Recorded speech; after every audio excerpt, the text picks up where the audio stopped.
Chalo, let's begin with the next new chapter, which is digestion and absorption. Now, when we talk about our body, जब हम हमारे body का बात करते हैं ना, हमारे बॉडी में बहुत सारे अलग अलग टाइप के सिस्टम्स है. Like you have circulatory system, excretory system, immune system, right? Digestive system. ये सारे systems जो हमको हमारे आसपास दिखते हैं वो कहीं ना कहीं coincide करते हैं. Coincide समझता है? They tend to meet each other and they are interdependent on each other. ठीक है? Now all of these systems are functional only when we are eating something. Why do we eat? To gain energy. So how exactly the process goes about? हम basically food खाते हैं.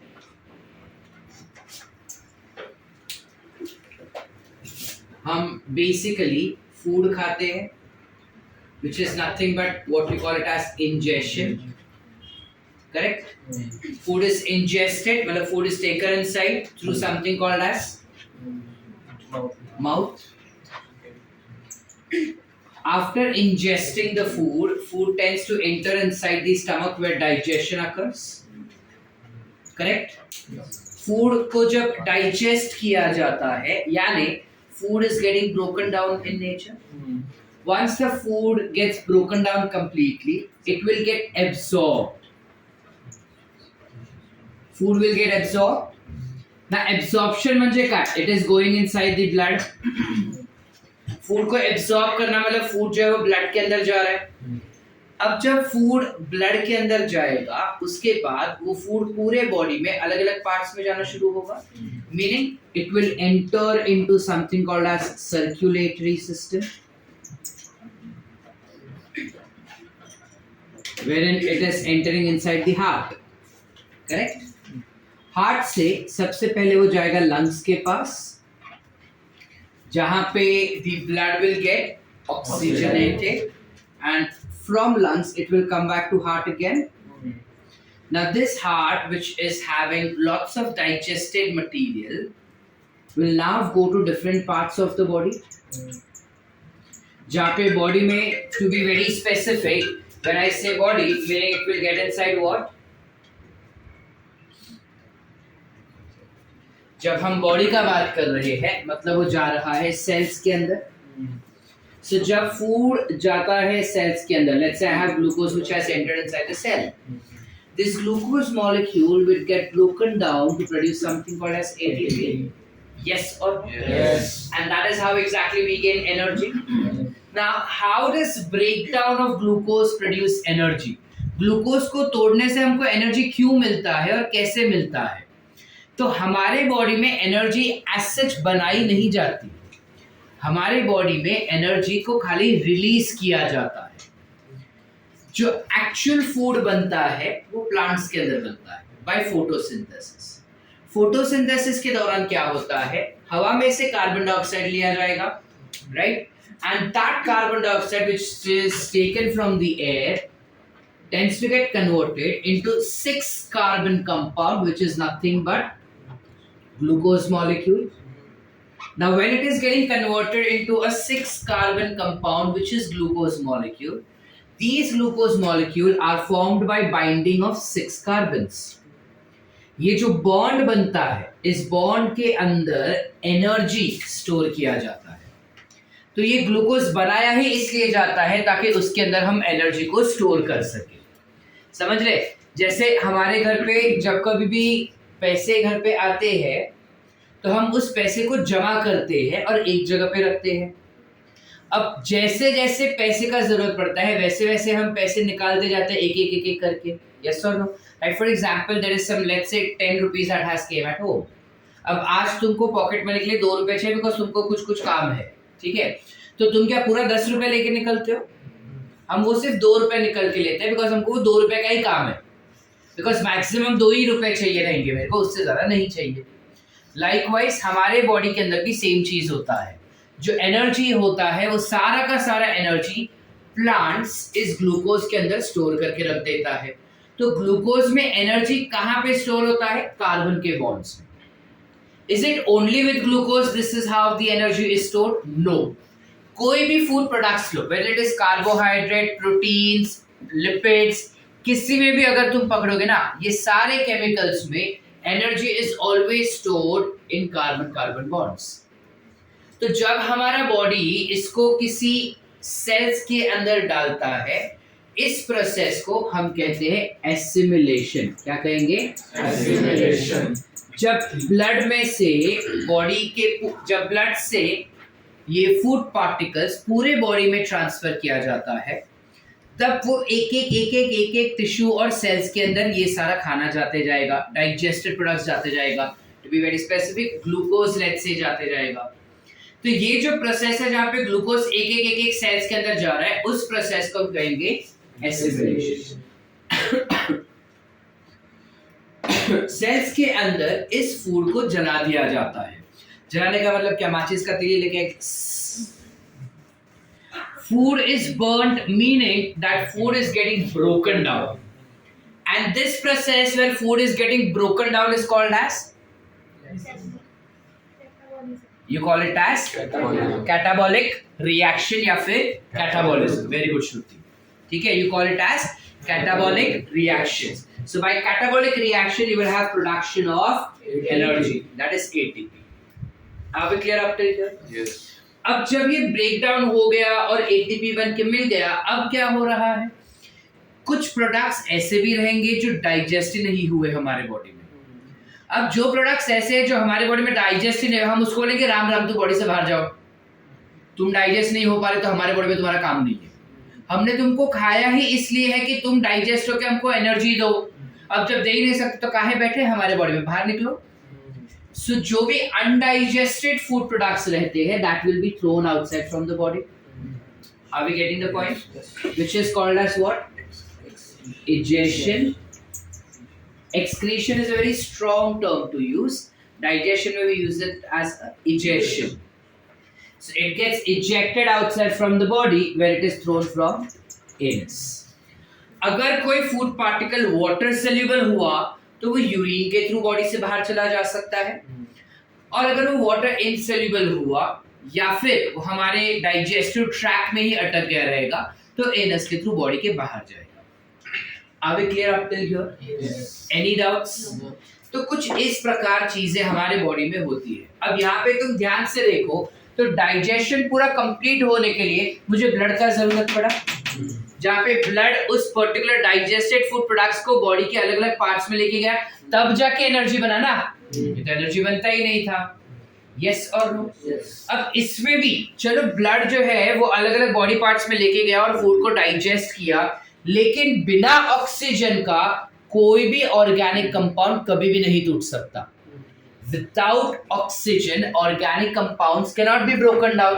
So by default, I will also require something called as respiration, meaning the process of digestion is dependent on circulatory system as well as respiration। Yes or no? Yes। Everyone? Yes। Likewise, जब हम circulatory system का बात करते हैं, which is ongoing right now for you all, so when you talk about circulatory system, circulation blood का तब हो पाएगा जब ब्लड के अंदर न्यूट्रिएंट्स होंगे, जब हमारे हार्ट मसल्स जो है वो कॉन्ट्रैक्ट होंगे। अब उन हार्ट मसल्स को कॉन्ट्रैक्ट होने के लिए एटीपी तो चाहिए होगा ना भाई, बिना एटीपी का तो होगा नहीं। वो एटीपी कब मिलेगा? अगर डाइजेशन हुआ तो। So circulatory system is also dependent on digestive system. It is not a scenario कि डाइजेस्टिव सिस्टम ही हर चीज पे डिपेंडेंट होता है। समझ पा रहे कि नहीं समझे? Is respiratory system and circulatory system dependent on each other? Yes. Respiratory and circulatory are also dependent on each other, because circulatory system में you have something called as RBCs which have oxygen and carbon dioxide carrier, that is hemoglobin। Until and unless you do not have oxygen and carbon dioxide present in RBCs, RBCs become non-functional। उसको या तो carbon dioxide चाहिए या तो oxygen चाहिए, कोई एक चीज तो उसको चाहिए ही चाहिए। बिना उसके वो काम करना नहीं चाहता, वो काम ही नहीं कर पाएगा। Plus your blood will have WBCs present in them। WBCs are what? White blood cells। White blood cells are nucleated cells। They will get divided, है ना। तो जब वो डिवाइड हो रहे हैं, उनको डिवाइड होने के लिए ऑक्सीजन और न्यूट्रिएंट चाहिए, तो बिना डाइजेशन के न्यूट्रिएंट तो आएगा नहीं। So circulatory is also dependent on digestion, yes और नो। और डिवीजन होते समय उसको न्यूट्रिएंट्स चाहिए रहेंगे और उसको नए नए केमिकल्स बनाना रहेगा, तो ऑक्सीजन का रेशियो भी उसको चेक करना होगा। So respiratory system is also required. So in short, what we are concluding is that हमारे बॉडी के अंदर जितने भी सिस्टम्स है वो सारे सिस्टम्स इंटरकनेक्टेड और इंटरडिपेंडेंट होते हैं। इनमें से सबसे इंपॉर्टेंट, या फिर मैं ऐसे बोलूं कि ऐसा इंपॉर्टेंट नहीं बट देन ऐसा सिस्टम जो हर जगह पे काम आता है, that becomes a circulatory system. So that's how we basically started understanding about circulatory system initially. Are we clear? Yes. Clear है? चले आगे। Now with that, for today we are trying to understand only about digestive system. Circulatory system हमारा almost complete होने को आया है, so we know the entire circulatory system. Now after the food has been circulated, now my query is how do I put my food in that system? तो food उस system में कैसे डालना है वो इस चैप्टर में हम पढ़ेंगे। अब तक हमने ये पता लगा लिया है कि ऑक्सीजन हर बॉडी के पार्ट में जाता है, फूड हर बॉडी के पार्ट में जाता है। अब हमारा काम है ये देखना कि वो कैसे जा रहा है, वो ब्लड तक पहुंचता कैसे है। That is what we have to see in this particular chapter. Any doubts? चले आगे। So when we talk about digestive system, we need to understand our body system सबसे पहले। तो जब हम हमारे बॉडी का बात करते हैं, हमारा बॉडी जो होता है वो पूरी तरह से खोखला होता है, अंदर से पूरी तरह से अंदर से खोखला होगा। कैसे सर? सपोज ये एक इंसान है, ठीक है, ये उसका बॉडी हो गया, ठीक है। इस इंसान का ये माउथ हो गया जहां से उसने फूड खाया, और वो फूड सीधा गया into something called as anus, जहां से फूड बाहर निकल गया, करेक्ट। ये हो गया हमारा कौन सा system? Digestive, that is alimentary system हो गया, या एलिमेंट्री कैनाल हो गया। क्या ऐसा पाइप जैसा होता है क्या सर? नहीं, हमारा एलिमेंट्री कैनाल ऐसा नहीं होता। ये हम रिप्रेजेंटेटिव डायग्राम बना रहे हैं जस्ट टू अंडरस्टैंड कि क्या होता है। हमारे बॉडी में पूरा अंदर से खोखलापन होता है जहां पे डाइजेस्टिव सिस्टम होगा, और ये बॉडी वॉल्स हो गया। सो डाइजेस्टिव सिस्टम के वॉल्स पे you have a particular layer of tissue present, जो स्क्वामस एपिथेलियम टिश्यूज होते हैं। हमारे बॉडी के वॉल्स के ऊपर भी कुछ टिश्यूज होते हैं ऐसे, which will be what? Again a squamous epithelium tissue. अब अगर तुम ध्यान से नोटिस करो ना, तो हमारा बॉडी जो है ना वो ड्रम के अंदर एक पाइप और ऐसा दिख रहा है। Yes or no? Yes. So our body is basically showing us tube within tube type of body plan. Yes. Now in this particular body plan there is space, ये खोखलापन है। This is called as क्या क्या? Visceral? Internals. This is visceral. This space that you see between body walls and alimentary canal is called as coelom. क्या बोलते हैं इसको? coelom. देखो हमारे बॉडी में ना काफी सारे कैविटीज होते हैं। हम एनिमलिया में पढ़ चुके हैं कि कैविटी को हम सीलोम कहेंगे, लेकिन सारे कैविटीज को सीलोम नहीं कहते। सीलोम सिर्फ उसी कैविटी को कहा जाता है जो डाइजेस्टिव सिस्टम से बॉडी वॉल्स के बीच का हो। डाइजेस्टिव सिस्टम से बॉडी वॉल के बीच का जो स्पेस है उसको हम कहते हैं सीलोम, ठीक है। अब ये जो पर्टिकुलर सीलोम होता है हमारे बॉडी में पूरी तरह से खाली होता है, and that is the reason mammals are under a particular section called as coelomate body type. Are we clear? अब ये जो पर्टिकुलर सीलोम हम यहाँ पे देख रहे हैं इसमें फ्लूइड भरा होता है, और फ्लूइड के साथ साथ दूसरे इंटरनल ऑर्गन्स भी दिखाई देते हैं, which becomes the part of visceral organs. It becomes the part of Visceral organs. अब ये सीलोम हमारे बॉडी में 3 पार्ट में डिवाइडेड रहता है, ठीक है। जो अपर मोस्ट पार्ट होता है ये वाला दिख रहा है यहाँ पे, उस पार्ट को हमारे अब्डोमिनल पार्ट से डिवाइड कर दिया जाता है कुछ ऐसा। हाँ, तो ये जो ऊपर वाला कैविटी बना वो एक चेंबर है, नीचे वाला कैविटी एक चेंबर है। ऊपर वाले कैविटी को we call it as thoracic cavity, we call it as thoracic cavity, जहाँ पे ऑब्वियसली होंगे हमारे lungs, correct. So you have your respiratory system over here, यहाँ पे होगा हमारा heart, so you have circulatory system also present over here, ठीक है। लंग्स के एग्जैक्ट नीचे होता है डायफ्राम, मैंने थोड़ा ऊपर बना दिया ये, बट लंग्स के एग्जैक्ट, ये लंग्स कुछ ऐसा होता है। So lungs के exact नीचे you have something called as diaphragm. So this division that we see over here will be nothing but diaphragm. Are we clear? हमारे बॉडी को अपर थोरैसिक कैविटी को लोअर बॉडी पार्ट से divide करने वाला जो chunk होता है वो होता है diaphragm, which is a highly muscular organ which is dome shaped in nature. ठीक आहे, वो ऐसा करवंटी शेपचा असतो, ठीक आहे। आता हा डायफ्राम आपल्याला फील करू शकतात का आपण? नाही, you can not feel diaphragm but you can understand where your diaphragm is. जब हम यहाँ पे ऐसा टच करते हैं ना तो हमको मिलता है अपना रिब केज।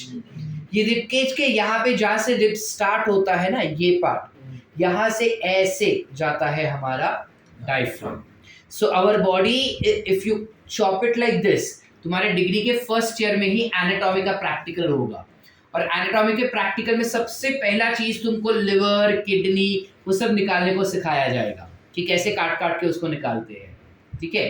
तो यहाँ से हम कट कर सकते हैं, और जब यहाँ से कट करेंगे तो हमको एक जाड़ा सा ऐसा पाइप दिखाई देता है, मस्कुलर स्ट्रक्चर दिखाई देता है, to what you call it as diaphragm. Are we clear बेटा? सो डायफ्राम के ऊपर वाला रीजन हो गया क्या? डायफ्राम के नीचे वाला रीजन क्या हो जाएगा? दिस बिकम्स abdominal cavity, ठीक है, we call it to be as abdominal cavity. Are we clear up till here? चले आगे। abdominal cavity में obviously हमारा पूरा digestive system होगा, तो ये जो डायफ्राम है ना उसके जस्ट नीचे होता है अपना स्टमक, और अपना स्टमक इतू सा होता है, ये पूरा अपना स्टमक नहीं है, इतना सा ही स्टमक होता है। ये पूरा अपना स्टमक होता है ना तो हमें बकासुर खाली लगता है रोज खाने के लिए, ठीक है, पर इतू सा ही स्टमक होता है। तो सर बाकी सब रुको जरा, सब्र करो। So we go ahead. You have abdominal cavity where you will find other digestive organs as well as excretory organs. एक और छोटा सा कैविटी यहाँ पे होता है इस रीजन में, which is classified to be as pelvic cavity. क्या बोलते हैं इसको? Pelvic cavity. Pelvic cavity में majority of the organs are our reproductive organs, जिसके बारे में हमें 11th में पढ़ना नहीं है। Pelvic cavity में जो reproductive organs है उसके बारे में हम 12th स्टैंडर्ड में पढ़ेंगे। यहाँ तक क्लियर सबको? चले आगे। Let's go ahead and understand कि जो thoracic cavity और abdominal cavity है, इसमें हमारा पूरा का पूरा digestive system to what we call it as alimentary canal किस तरीके से organized होता है। So when you talk about alimentary canal in our body, it obviously starts with something called as nose, correct? नाक से start होगा? It starts from mouth.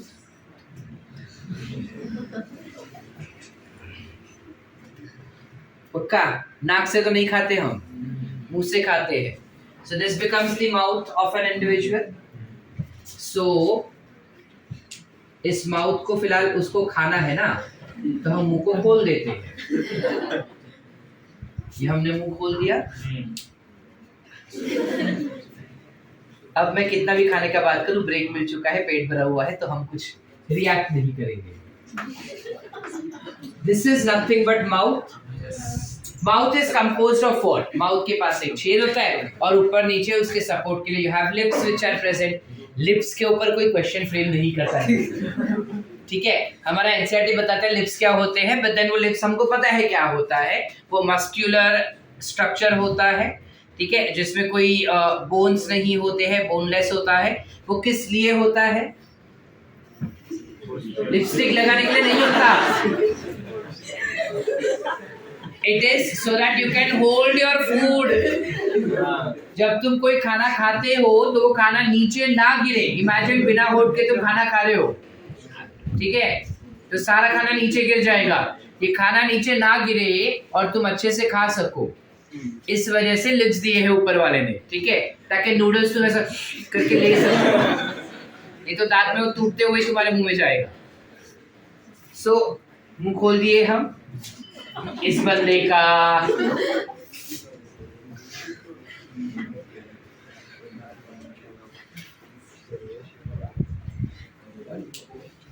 Now, this structure that we see inside, ये जो अपने को अंदर structure दिख रहा है, ये वाला पार्ट, यहाँ पे हमारे फूड को हम च्यू करते हैं और च्यू करके उसको मिक्स करते हैं सलाइवा के साथ, और मिक्स करने के बाद उसको हम गल्प कर जाते हैं. Yes or no? So this particular structure that we see over here is called as a buccal cavity. क्या कहेंगे? Buccal cavity. We call it as buccal cavity. चलिए आगे. ये बकल कैविटी में जो भी फूड पार्टिकल्स है, ये मैंने इधर खा लिया खाना, ये सारा खाना इधर बकल कैविटी में गया, मस्ट बी डाइजेस्टेड दैट. अब उसके बाद ये जो फूड पार्टिकल्स रहेंगे वो पीछे के साइड आ जाएंगे, correct. It tends to come up over here, कुछ ऐसे. अब यहाँ पे you have a pipe like this, which ideally there are two pipes somewhat like this. यहाँ पे देखो, ये देखो, ये दिख रहा है, आगे एक पाइप है और उसके पीछे भी एक पाइप है. पीछे वाला पाइप हमको दिखाई नहीं देता, आगे वाला पाइप ये जो दिख रहा है ना, हम भले खाना खाए पानी पिए तो ये ऐसा ऊपर नीचे उड़ते हुए दिखता है अपने को, लेकिन this is not your food pipe, this is rather your wind pipe which is nothing but larynx and trachea. This is larynx and trachea. Are we clear? जहाँ से हवा पास होता है. तो फूड कहाँ से पाइप होगा सर? ये फूड यहाँ पे आया, अब फूड यहाँ से होते हुए इस रीजन में आता है पहले. What is this region? हम अगर कांच के सामने खड़े और आ करेंगे ना, तो एक बड़ा सा छेद दिखता है जबान के पीछे, टंग के पीछे एक बड़ा सा छेद दिखता है अपने को, है ना. उस छेद को, ये है वो छेद. सो इस पर्टिकुलर छेद को you call it as pharynx. काय म्हणतात त्याला आपण? You call it as pharynx. ये जो फेरिंग्स होते हैं ये 3 पार्ट में डिवाइड कर सकते हैं. You can divide pharynx into 3 regions. How, sir? पहले तो जब मैं सांस लेता हूँ ऐसा, can I feel something going in my mouth also? Yes or no? तो मैंने तो नाक से सांस लिए, लेकिन मैं ऐसा नाक से सांस लेके मुंह से निकाल सकता हूँ? ये कैसे पॉसिबल हुआ?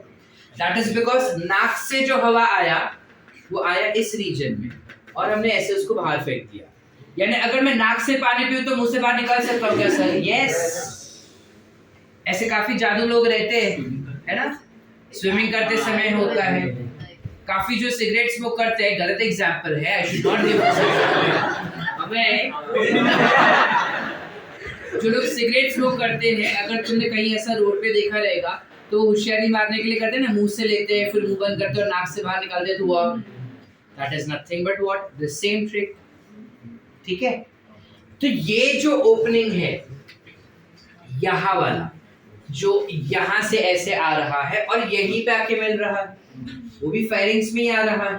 लेकिन ये जो ओपनिंग है जहां से हवा आता है फेरिंग्स के पास, that will be classified as nasopharynx, because वो नाक से आ रहा है.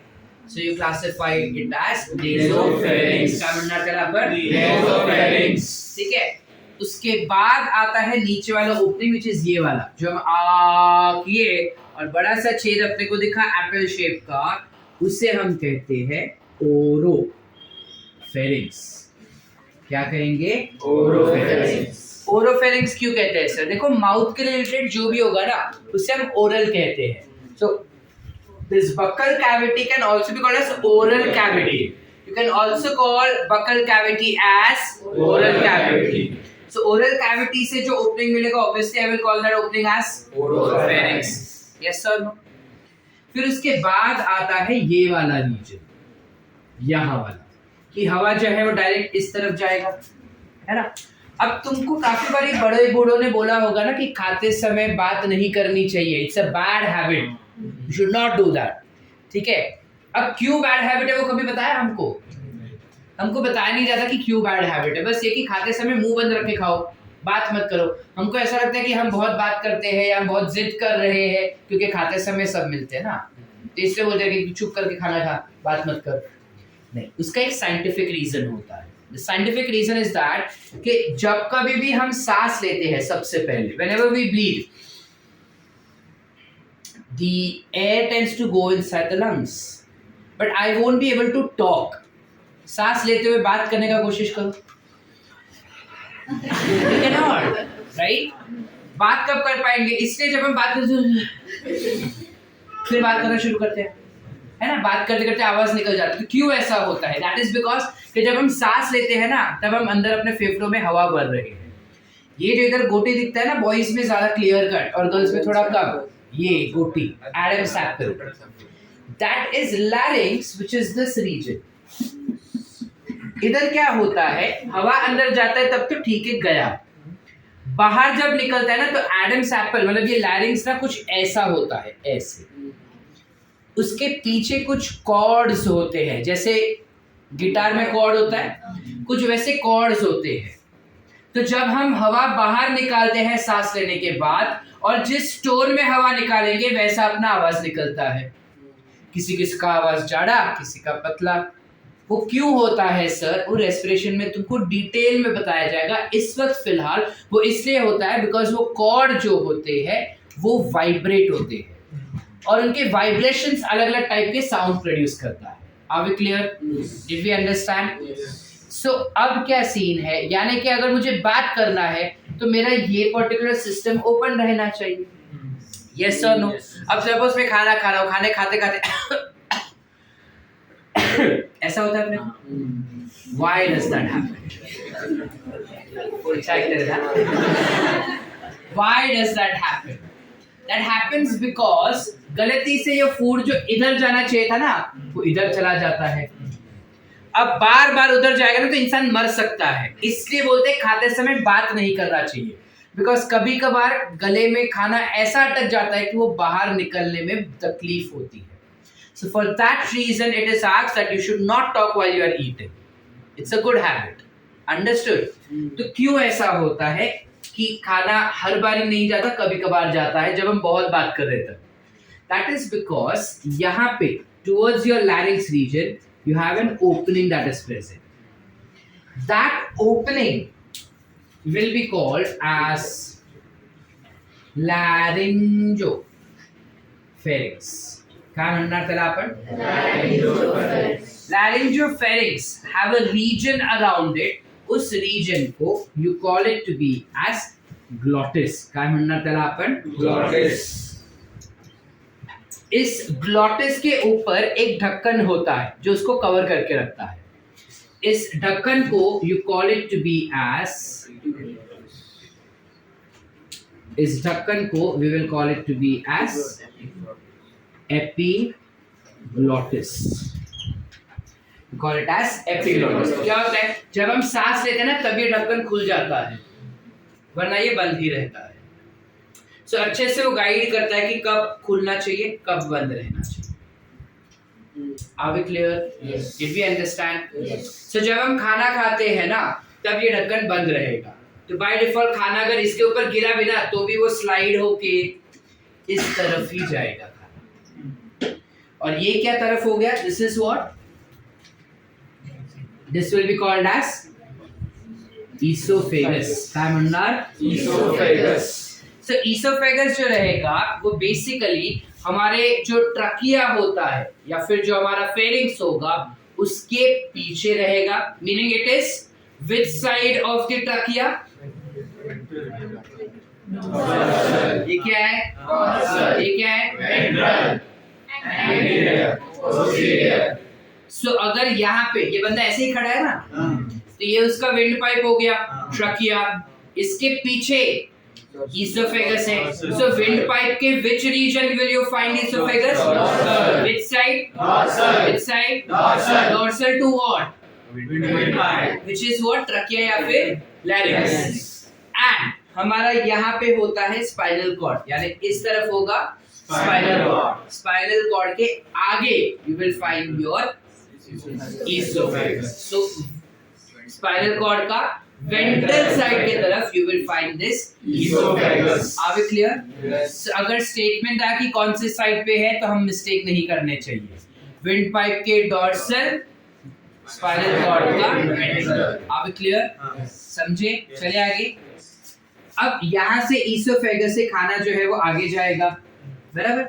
वो जब खाना आगे जाता है ऑब्वियसली यहाँ से डायफ्राम को चीरते हुए नीचे जा रहा है. एक्चुअली ऐसा फाड़ता है क्या सर? नहीं सर, सरपास हो जाता है. ठीक है, इट पासेस थ्रू डायफ्राम और एक सूजा हुआ स्ट्रक्चर अपने को दिखाई देता है कुछ ऐसा, swollen structure. And this swollen structure is what we call it as. हाँ, हमारे बॉडी का सबसे प्यारा चीज स्टमक. ठीक है, यहाँ पे हमारा खाना 4 से 5 घंटा स्टोर रहता है फॉर डाइजेशन. ठीक है, अब food gate stored in stomach for at least 4 to 5 hours. ठीक है. अब लेकिन सर काफी बार ऐसे भी होता है कि मेरे को तो 2-2 घंटे में भूख लगता है सर. हर बारी में पास्ता सामने देखो भूख लग जाता है, पास्ता खत्म करके बाजू में अगर पिज्जा देखे तो भी भूख लग जाता है. तो ऐसा क्यों होता है सर? देखो, किसी किसी इंसान को ना मेटाबॉलिक रिएक्शंस उनके बॉडी में फास्ट होते हैं. They have a high metabolic rate. Now when they have a high metabolic rate, इस पर्टिकुलर जगह पे फूड जो है वो 2 से 3 घंटा ही टिकता है और उसके बाद फूड आगे चला जाता है, तो भूख लग जाता है डाइजेशन फास्ट होने की वजह से. समझे? तो ये नहीं कि भाई वो भूखड़ इंसान है, बट उसको ज्यादा भूख लगता है बिकॉज उसका मेटाबॉलिक रेट फास्ट है. बाकियों का मेटाबॉलिक रेट स्लो होने की वजह से हमको एक सुबह का नाश्ता चाहिए, दोपहर का खाना चाहिए और रात का खाना चाहिए. ठीक है, जिसका मेटाबॉलिक रेट फास्ट रहेगा उसको ये 3 के अलावा 3 और चाहिए. सुबह 2 नाश्ते, दोपहर का नाश्ता, शाम का नाश्ता, रात का खाना और उसके बाद एक stabilisers, fruit types. Did you understand? Yes और नो? स्टमक में नहीं. Going ahead. स्टमक के बाद फूड जो है वो आगे पास कर दिया जाता है to a C shaped structure. Can we see this? This C-shaped structure that we see over here is called as duodenum. काय म्हणतात त्याला आपण? Duodenum. अब देखो एक्चुअली कौन से शेप का है वो? कौन से शेप का है? सी शेप का ही है ना. ऐसा कंफ्यूज क्यों है? कौन से शेप का है? तो एक्चुअली सी शेप का ही होता है.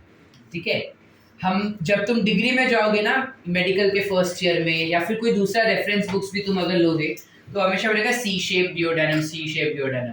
हमारा एनसीईआरटी बोलता है यू शेप, बोलता है सी ने यू. तो हम क्या बोलेंगे? U shape duodenum, U shape duodenum, U shape duodenum. हमारा डियोडेनम कौन से शेप का है? कौन से शेप का है? यू. तो यू शेप का डियोडेनम ऐसा दिखता है. ठीक है, सी जैसा. ये वो सी नहीं दे. हाँ, सी दिया है. चलो 10 ओके कूल. चलो so we stick to that and it is C. चलो मतलब अपडेट कर दिए हैं. तो सी शेप डियोडेनम. ठीक है, सी शेप डियोडेनम दिखाई देता है अपने को. ये सी shape डियोडेनम becomes the part of your small intestine. It is the part of your small intestine. अब ये जो small intestine यहाँ पे हमको दिखाई देता है, इसमें 3 parts या 3 regions होते हैं. सबसे पहले होगा duodenum, फिर होता है jejunum और फिर होता है ileum. So you have duodenum, jejunum, ileum. ये हो गया duodenum जो आगे जाता है and it will form something called as jejunum. Jejunum जो है वो आगे जाके बन जाता है समथिंग कॉल्ड एज हीलियम। आवे क्लियर बेटा, समझ पा रहे? अरे हो कि नहीं? Yes. So this region that we saw over here becomes what? Jejunum. And this region becomes helium. ये दोनों ही कॉइल होते हैं, लेकिन डिस्टिंग्विश करने के लिए मैंने दो अलग अलग स्ट्रक्चर दिखाए, ठीक है? बाकी होता दोनों ही कॉइल और ऐसा ही होता है ये। अब जब हम स्मॉल इंटेस्टाइन का बात करते हैं ना, मैक्सिमम डाइजेशन हमारे बॉडी का ड्यूडेनम में होता है। सबसे भारी मात्रा में अगर कोई डाइजेशन रीजन है हमारे बॉडी में तो दैट इज ड्यूडेनम, ठीक है? और ये जो ड्यूडेनम है वहां पे हमारा डाइजेशन कंप्लीट भी हो जाता है। समझ पा रहे? दो अलग अलग स्टेटमेंट है, सेम नहीं है, मीनिंग भी दोनों का अलग अलग है। एक स्टेटमेंट मैंने ये बोला कि बॉडी में सबसे ज्यादा डाइजेशन किधर होता है? ड्यूडेनम। हमारा डाइजेशन, फाइनल डाइजेशन कंप्लीट किधर होता है? ड्यूडेनम। तो फिर जेजुनम इलियम का क्या काम sir? It will be responsible for absorption of this digested food material. तो जेजुनम में भी digested food material absorb होगा, इलियम में भी digested food materials absorb हो जाएंगे। जब ये फूड मटेरियल्स इधर एब्जॉर्ब हो गए, उसके बाद कुछ ऐसे भी केमिकल्स होंगे जो एब्जॉर्ब नहीं हो पाए या जो कंप्लीट डाइजेशन नहीं हो पाए, तो वो आगे जाते हैं from ileum and they get stored in a pot like structure. ये ऐसा कुछ स्ट्रक्चर होता है राउंड, जिसके अंदर यू विल आल्सो हैव कुछ ऐसा स्ट्रक्चर होता है लेग लाइक, ठीक है? ये जो सा गोला दिख रहा है ना, जहां पे अनडाइजेस्टेड फूड को डाल दे रहे हैं हम, इसे हम कहते हैं caecum. You call it to be as cecum. So whatever food is undigested in your small intestine will be thrown in something called as cecum. Are we clear, beta? Yes. I'll give you time to write everything. पहले समझ basics है, हम heavy topic आज नहीं छेड़ रहे, अगले हफ्ते। You call it to be as what? Cecum. अब यहाँ पे सिनेरियो क्या होता है? सीकम में ना दो और स्ट्रक्चर्स है, कुछ ऐसे दिखाई दे रहे हैं। These structures are called as vermiform appendix. You call it as vermiform appendix. ये जो vermiform appendix होता है, that is vestigial in nature. बचपन से पढ़ते आ रहे हैं कि appendix हमारे बॉडी में वेस्ट ऑर्गन, appendix हमारे बॉडी में वेस्ट ऑर्गन, करेक्ट है? It is a waste organ, but it is useful also. ये क्या बात हुआ सर? देखो, इसको हम वेस्टिजियल क्यों बोले थे पहले वो समझ लेते हैं। जब पुराने जमाने थे ना, एंसेस्टर्स जो हमारे थे, स्टोन एज मैन के भी पहले वाले मैन, सारे एप मैन्स, वो एप मैन्स जब खाना खाते थे ना तो वो रैंडमली कच्चा खाना खाते थे। मतलब क्या कच्चा खाना? मतलब क्या चलो मेरे को एप्पल दिखा, तोड़ के खा लिया। मैंने अगर कोई दूसरा ऐसा उधर पत्ते देखे, पालक का पत्ता देखा, वो पालक का पत्ता तोड़ के धो के खा लिया, धोते भी थे या पता नहीं बस तोड़ के खा लिया, ठीक है? फिर मैंने ऐसे आंबे का ऐसा पेड़ देखा, उसमें आम को भी तोड़ के खाया, उसके फ्लावर को भी तोड़ के खाया, उसके लीफ को भी तोड़ के खाया। अब देखो, फ्रूट वगैरह तो पका हुआ होता है, सॉफ्ट होता है, तो उसे हम खा सकते हैं, उतना कुछ नहीं। बट इमेजिन हम लीव्स को कच्चा कच्चा खा रहे हैं, तब उनको थोड़ी पता था कि आम के पत्ते को नहीं खाना होता है, उनको थोड़ी पता था कि अशोका के पत्ते को नहीं खाना होता है, पेरू के पत्ते को नहीं खाना, वो तो खा लेते थे। अब ये सारे पत्तों में सेल्यूलोज भारी मात्रा में होंगे, वो सेल्यूलोज को डाइजेस्ट करना पड़ेगा ना बॉडी में, तो उनको डाइजेस्ट करने के लिए जो एंजाइम सीक्रेट होता था वो अपेंडिक्स के थ्रू होता था। अब हम वो पत्ते खाते हैं क्या? काफी जमाने से हम उन पत्तों को नहीं खाते हैं, फर्स्ट रीजन। सेकंड रीजन, जो हम नॉर्मल फ्रूट्स वगैरह भी खाएंगे या नॉर्मल हम लेट्स से ब्रिंजल हुआ या फिर टमाटर हुआ या बटाटा हुआ, इनको हम बॉईल करके या पका के खाते हैं, तो सेल्यूलोज सारे डाइजेस्ट हो जाते हैं और फिर हम उसको खा रहे हैं। अब नॉन स्टॉप अगर इसका हम यूज ही नहीं करेंगे तो वो एंजाइम सीक्रेट ही नहीं करेगा, एंजाइम सीक्रेट ही नहीं करेगा तो बोला भाड़ में गया, तुम मेरा यूज नहीं करे, मैं तुमको दूंगा ही नहीं अब से। And that's how it turned out to be vestigial in your body. समझे कि नहीं समझे? For a long time appendix का इस्तेमाल ही नहीं किए हम, ठीक है? और इस वजह से it turned out to be vestigial.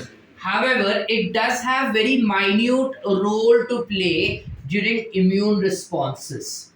हमारे बॉडी में इम्यून रिस्पॉन्स देने का उसका थोड़ा थोड़ा काम होता है, सो कंप्लीटली वेस्टिजियल भी नहीं होते।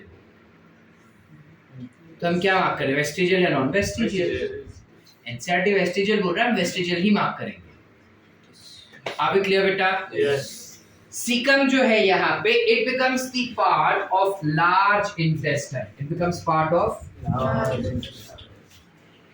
यहाँ लिख देता हूँ, it becomes part of large intestine. Large intestine जो होता है वो 3 रीजन से बनता है। It has something called as caecum, उसके बाद होगा उसके पास colon, and then it has something called as rectum, और रेक्टम के बाद फूड जो है वो एनस के पास चला जाएगा। चलो बनाते हैं वो सारे स्ट्रक्चर्स, बचपन में तो बना ही चुके हैं हम। So from caecum you will have a highly coiled and folded structure, कुछ ऐसा।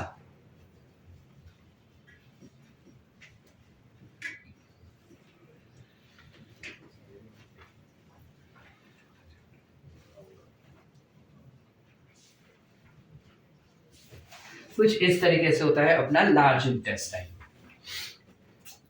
This what we see over here.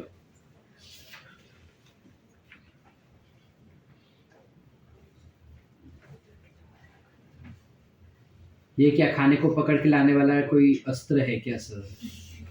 नहीं। This is the foldings that we are showing inside. ठीक है, ये जो इंटेस्टाइन होता है उसके अंदर भी ऐसा उबड़ खाबड़ रास्ता होता है। अब सिनेरियो क्या होता है, जो भी चीज डाइजेस्ट नहीं हुई वो डाल दिया उसने हमको सीकम में। अब सीकम से ना ऐसे पुचुक पुचुक पुचुक होते हुए फूड ऊपर की तरफ जाता है।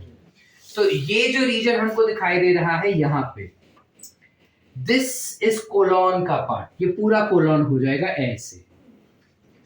इस कोलॉन को, क्योंकि खाना ऊपर की तरफ जा रहा है, we call it as ascending colon. We call it as ascending colon. यहाँ पे खाना जो है वो देखो आडवा जातोय, त्यामुळे आपण ह्याला म्हणतात ट्रांसवर्स कोलॉन। यहां से खाना नीचे की तरफ जाएगा, so you call it as descending colon. ठीक है, और फिर वो करते करते करते फूड आता है इस रीजन में, and this region that we see over here is called as rectum. Undigested food जो इधर गिरा है उसमें से इंपॉर्टेंट विटामिन्स हुआ या पानी हुआ, वो सबको एब्जॉर्ब कर लिया जाता है, और वो एब्जॉर्प्शन करते करते करते करते करते करते पूरा डिहाइड्रेट हो जाता है वो पार्टिकल्स। और डिहाइड्रेट होने के बाद इस तरफ में you will have accumulation of this undigested waste product which will get stored in the rectum region. It will get stored in the rectum region, and during favorable conditions it will come outside through something called as anus. So this opening that we see will be called as anus. Are we clear? And that's where we end with your complete digestive system. I hope the entire digestive system is clear with everyone. आसान था, बचपन में कर चुके हैं। कोई doubts? यहाँ तक सब क्लियर? चले आगे। जब हम डाइजेस्टिव सिस्टम का बात करते हैं, सबसे पहले अपना डाइजेशन किधर स्टार्ट हुआ? So let's try and understand from mouth itself. जब हम माउथ का बात करते हैं, हम जब आ करते हैं तब सबसे पहले खुलता है अपना mouth, which will have lips. Not explaining that again. अब जब तुम आ करते ना तो ऊपर एक कड़क कड़क रीजन ऐसा आता है, कभी फील किया ऐसा? जबान से फील करो, टक टक करके कड़क कड़क है। अब उसी जबान को रोल करके पीछे डालो, देखो सॉफ्ट सॉफ्ट है। ऊपर वाला जो पूरा रीजन होता है ना माउथ का, ये रीजन, ये बकल कैविटी का ये वाला part, this part, it is called as palate. क्या कहते हैं? As palate. It is called as palate. क्या बोलते हैं? अरे त्याला पैलेट म्हणतात।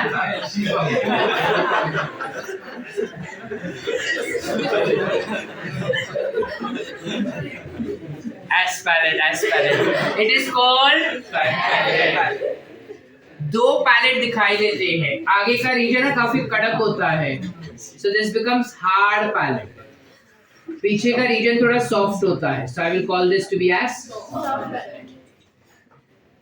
समझे, एस पैलेट नहीं लिख देना, क्लियर है यहां तक। इसके अलावा हमारे बकल कैविटी में एक और स्ट्रक्चर होता है जिसे हम कहते हैं टंग, हमारे बकल कैविटी में कुछ और स्ट्रक्चर होते हैं जिसे हम कहते हैं टीथ, हमारे बकल कैविटी में कुछ और स्ट्रक्चर होते हैं जिसे हम कहते हैं salivary glands. So the next part that we need to understand is how exactly these teeth, tongue and salivary glands are oriented. ठीक है, इसके साथ साथ एक और छोटा सा स्ट्रक्चर पढ़ लेते हैं, बिकॉज टीथ वगैरह के लिए मेरे को ये इंसान को इरेज करना पड़ेगा। यहाँ पे तुम आ करते हो ना, डॉक्टर के पास जाते हो, टॉर्च मार के बोलते आ करो, तुम आ करते हो, और जब हम कांच के सामने भी आ करते हैं ना, तो इधर एक छोटा सा ऐसा स्ट्रक्चर लटकता है ना, वेस्टिजियल, जिसको तुम विक्स का गोली लो, वो वाले ऐड में जो कीटाणु रहता है वो सब में चला जाता है, लेकिन शाना कीटाणु क्या करता है, उसको पकड़ के लटका रहता है। यस और नो? वो जो लटका हुआ है ना कीटाणु, जिस स्ट्रक्चर पे वो लटका है, उस स्ट्रक्चर को एक विचित्र नाम दिया है, UVULA, व्यूला। You call it as व्यूला, VULA, starting वाला U जो है वो साइलेंट है, ठीक है, you call it as व्यूला। तो सर हम U काहे लगा रहे, इंग्लिश है भैया। You call it as व्यूला। देखो व्यूला दो जगह पे आता है, एक यहाँ पे भी आता है और एक और जगह पे आएगा इन रिप्रोडक्टिव सिस्टम, वो तब पढ़ेंगे। फिलहाल व्यूला माउथ वाला बात करें, रिप्रोडक्टिव सिस्टम वाला नहीं। ये जो व्यूला है इसका क्या काम होता है, इसका एज सच कुछ खास काम नहीं होता, बट ये फूड पार्टिकल्स वगैरह को आसानी से अंदर गल्प करने के लिए हेल्प करता है। कैसे कि जब ये नीचे फूड जाता है ना, तो व्यूला जो है वो ऐसे करके नेसोफेरिंक्स को बंद कर देता है ताकि नाक से कुछ अंदर ना गिरे, है ना। खाते खाते अगर अपने को बहुत ज्यादा जुकाम रहेगा और नाका शेंबूड असेल तर खाताना तो शेंबूड नाकासोबत असं होऊन गळ्यात नाही जात ना, कशाला नाही जात, because nasopharynx is closed by a unique organ called as villi. आसान एवरीवन। इसके अलावा थोड़े क्वांटिटी में वो सलाइवा भी सिक्रीट करता है। It is not a salivary gland, mark you, it is not a salivary gland, but it helps in acting as salivary gland. समझे, थोड़ी मात्रा में वो सलाइवा वाला स्ट्रक्चर सिक्रीट करते जाता है। यहां तक क्लियर है बेटा एवरीवन? खाली इतना पार्ट ना फटाफट लिख लो, I will erase that and I will get done with dentine part, मतलब टीथ वाला पार्ट कर लेते हैं और फिर बाकी का पूरा एक साथ लिख लेना।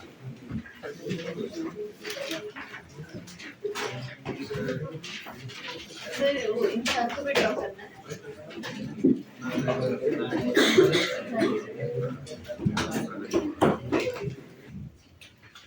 जब हम बकल कैविटी का बात करते हैं, एज सेड बकल कैविटी में you will have something called as tongue. तो ये टंग हो गया, क्लीन थोड़ी होता है,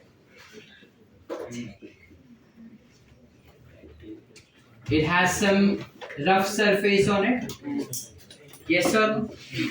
और इसके नीचे के साइड इस तरफ you have lower jaw which is present. What is lower jaw called as? Very good. Lower jaw will be called as mandible. ऊपर भी इसके jaws होते हैं ना, which is called as what? Cockroach में ये सेम टर्म्स पढ़ चुके हैं। लोअर जॉ मोबाइल जॉ होता है जो मूव हो सकता है, ठीक है, जबकि ऊपर वाला jaw is immobile in nature. हमारे पास ऊपर एज वेल एज नीचे दोनों ही जॉस पे you will have something called as teeth which is present.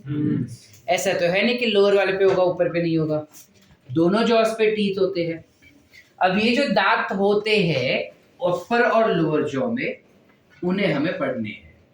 हम सिर्फ लोअर जॉ का पढ़ेंगे, अपर जॉ का नहीं पढ़ेंगे, बिकॉज लोअर जॉ के दांत समझना आसान है, वो दिखते हैं। अपर जॉ के सारे दांत नहीं दिखते अपने को, हमारे लिप्स उसको कवर करके रखता है। ठीक है, so let's try to understand teeth in lower jaw. जब लोअर जॉज में या बॉडी में जब बकल कैविटी में हम टीथ देखेंगे, सबसे पहले आगे की साइड पे 4 दांत होते हैं कुछ ऐसे, है ना? कुछ ऐसे दांत होते हैं जो काटने के लिए अपने को हेल्प करता है, यानी डाइजेशन च्यूइंग के लिए हेल्प करेगा बेसिकली। हाँ बेटा, कटिंग के लिए करता है। तो वही बोला ना, च्यूइंग के लिए हेल्प। जब हम छोटे बच्चे थे जस्ट बॉर्न, तब हमें सिर्फ आगे के दांत आते थे काटने, च्यूइंग के लिए, हम यहीं से चबाते थे, है ना? तो ये जो टीथ होते हैं इन्हें हम कहते हैं इंसीजर। क्या कहेंगे? You can also call it as incisors, however you pronounce it, spelling पता होना चाहिए। तो कितने इंसाइजर्स है हमारे पास? 4 इंसाइजर्स होते हैं, 4 इंसीजर्स होते हैं। इसके बाजू में 2 ऐसे पिलर शेप के शार्प नोकीले दांत है, देखो, है ना? कुत्ते के जैसे दांत होते हैं। कार्निवोरस एनिमल है हम, ये दर्शाता है।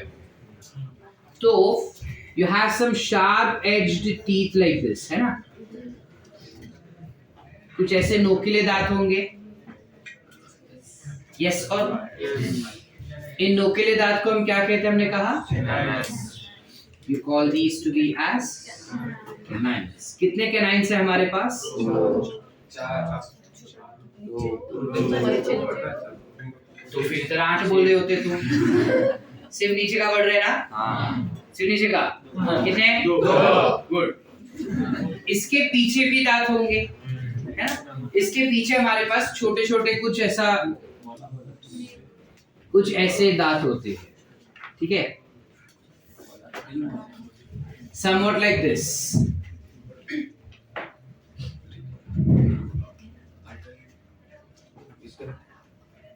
कुछ ऐसे दांत होंगे हमारे पास। ये जो दांत हमको दिखाई दे रहे हैं, these teeth are classified to be as premolars। काय म्हणणार ह्याला आपण? Premolars। जो चबाने में अपने को हेल्प करता है। अगेन कितने प्रीमोलार्स है? 4।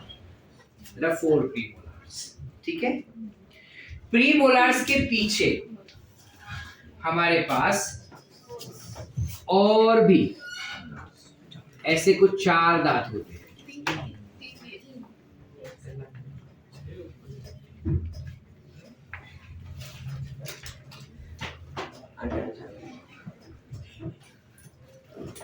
Correct?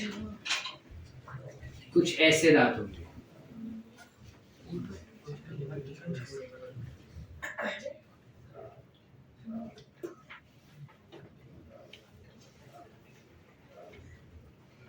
Somewhat like this। These teeth that we see are called as molars। कितने मोलार्स है? 6 मोलार्स हो गए, है ना? ये हमारे पूरे इस तरीके के दांत का ऑर्गेनाइजेशन हो गया।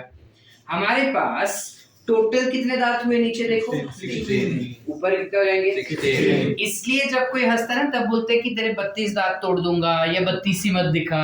दैट इज बिकॉज कि जब हंसते हैं तो 32 दांत दिखते हैं। सबके दिखते हैं क्या? इसका स्माइल बड़ा है उसके दिखते हैं। अक्षय कुमार देख लो, 32 के 32 दांत दिखते हैं जब वो हंसता है या बात करता है।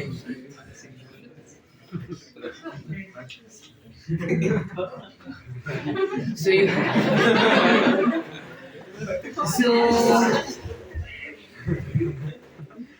yeah, you have 16 feet down, 16 feet, 32।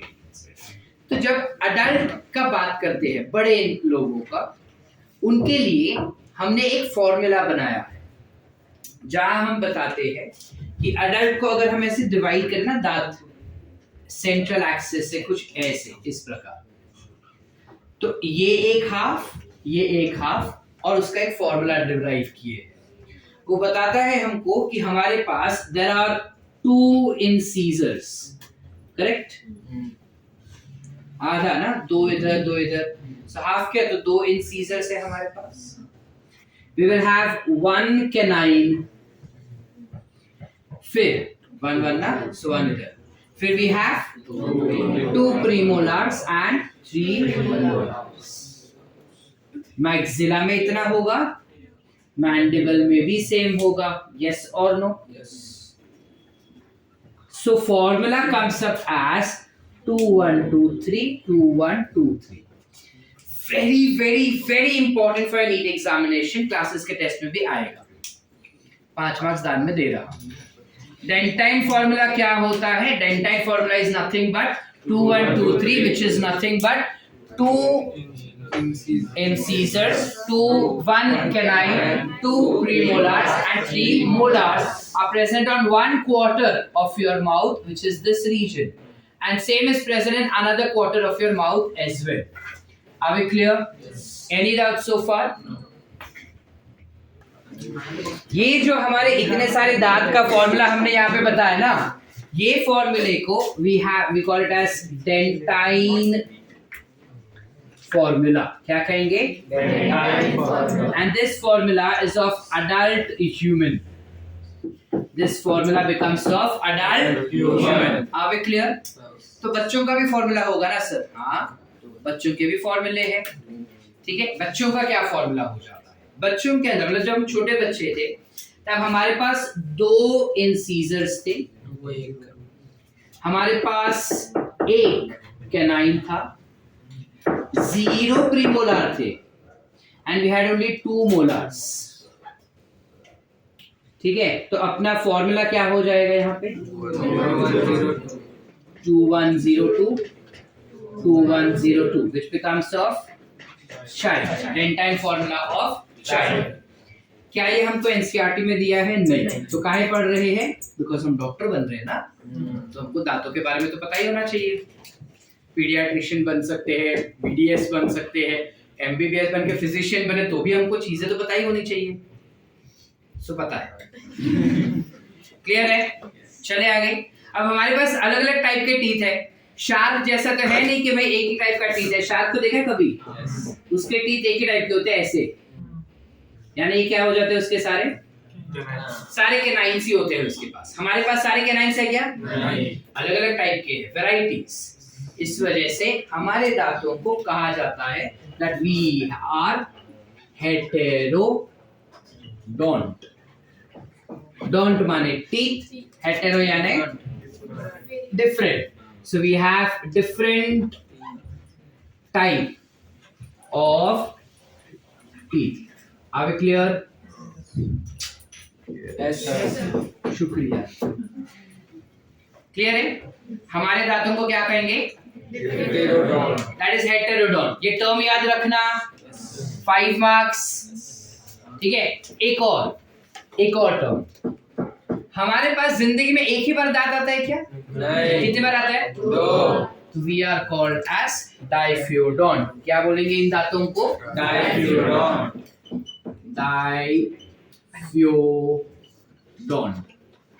Meaning हमारे पास 2 सेट है सारे दांतों का। किसी और में कुछ और होता है, जैसे अगर हम बात करें शार्क का। हाँ, शार्क में क्या होता है पता है? कभी देखे हम शार्क के बारे में स्टडी किए? उसमें क्या होता है कि ऐसा मछली आया, उसने खाया, सारे दांत भी गिर गए, खाना भी खा लिया उसने। फिर वापस उसको दांत उगते हैं, वो मछली खाता है, दांत गिर गए, डाइजेशन हो गया। फिर वापस मछली आया, दांत टूट गए, डाइजेशन भी हो गया। मीनिंग हाँ, सो दे लगेज नहीं है, मतलब हाँ वही देखना, जैसे पीछे रेडी है, खाली यूजर तो नहीं है कि एक मछली आया, खाया, टूट गया, अब दूसरा मछली खा नहीं पा रहा बेचारा। हमारे पास 2 ही बारी आता है, सो वी आर डाइफ्यूडोंट। अब इनमें भी कुछ ऐसे दांत है जो मोनोफियोडोंट है। ये कौन से हो जाएंगे सर? मोनोफियोडोंट या मोनोडोंट कौन से हो जाएंगे? जो एक ही बार आते हैं। बचपन में जो आए वो मिल्क टीथ, बाद में जो आए वो permanent teeth. So when we talk about premolars they would be permanent teeth. Wisdom tooth जो रहेगा लास्ट में जो आता है molar, that will also be a permanent teeth. Milk teeth जैसा कुछ नहीं होगा because child में तो दिखाई नहीं दे रहा है. So you have 2 premolars and 1 molar acting as monodon rather than they will be classifying as diphyodon. आप क्लियर? मीनिंग वो एक ही बार आता है, उसका एक ही सेट होता है हमारे गम्स के अंदर. ठीक है, दोनों टर्म्स क्लियर? अच्छा, इसके अलावा हमारे जो दांत होते हैं, सपोज ये हमारा गम्स है, बराबर? ये हमारे गम्स हो गया नीचे का. क्या इन गम्स के ऊपर दांत ऐसे अटैच होते हैं? ऐसा ऊपर नहीं होता ना कि ये ऐसा गम्स हुआ, ऊपर ऐसा दांत है, खाया और टूट गया, फिर नया, ऐसा नहीं होता ना. फेविकॉल का जोड़ थोड़ी है, ऐसा नहीं होता. सो क्या होता है हमारे में? ऐसा छेद होता है सॉकेट जैसा, और फिर इसके अंदर हमारे दांत कुछ ऐसे चिपकाए होते हैं ना. यस और नो? Yes. सो क्योंकि ऐसा सॉकेट के अंदर दांत फिक्स किए हुए हैं, you have another term which is provided to us called as thecodont. We call it as thecodont. What is thecodont? Tooth is in socket. Gum socket भी कह सकते हैं. Are we clear? Did we understand? Yes. पूरा concept clear? दांत वाला ये खाली हमने ओवरव्यू दिया है फिलहाल दांत का, एंड ऑफ कोर्स ये पूरा हम डिटेल में पढ़ेंगे. सिर्फ बताया कि क्या कैसे होता है, पूरा डिटेल में पढ़ना बाकी है.